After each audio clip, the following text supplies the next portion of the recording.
राधे राधे। आज कार्तिक मास महात्म्य का तीसरा अध्याय श्रवण करें। इसमें हम सागर पुत्र शंखा द्वारा वेद मंत्रों का हरण के बारे में श्रवण करेंगे। तो राधे राधे। सत्य भामा बोली, आप सभी काल में व्यापक और सभी काल आपके आगे समान है, फिर भी यह कार्तिक मास ही सब मासों में श्रेष्ठ क्यों है?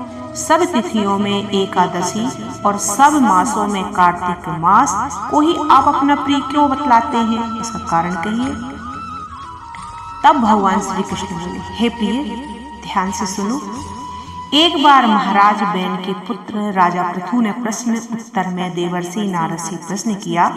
देवर्षि नारद ने कहा, हे राजन, एक समय शंख नामक एक राक्षस बड़ा बलवान और अत्याचारी था।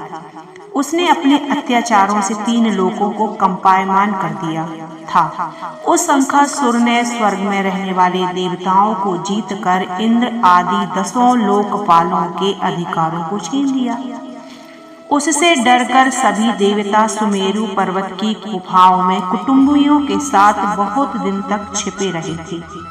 वे सुमेरु पर्वत की गुफाओं में निश्चिंत होकर रहने लगे।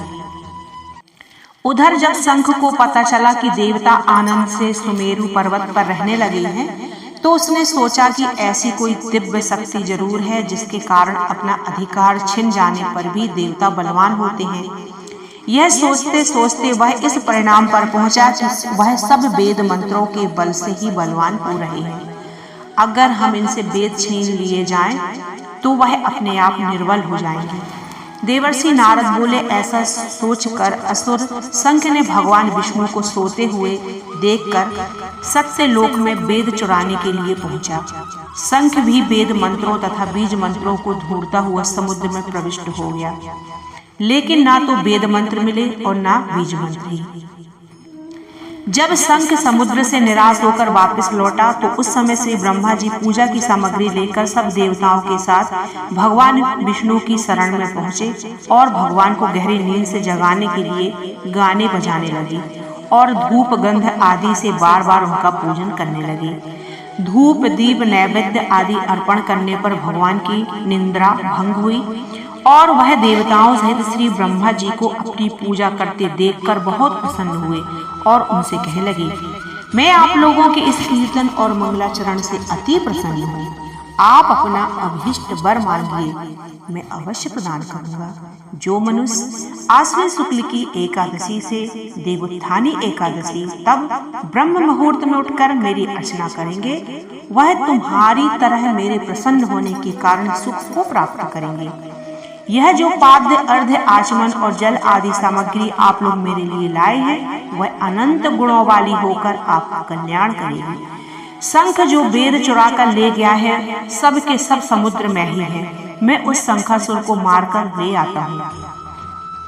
आज से बीज मंत्र बीज और वेदों के साथ चारों वेद प्रतिवर्ष कार्तिक मास में जल में विश्राम किया करेंगे। अब मैं मत्स्य का रूप धारण करके समुद्र में जाता हूँ और आप लोग भी ऋषि महर्षियों को साथ लेकर मेरे साथ चलें।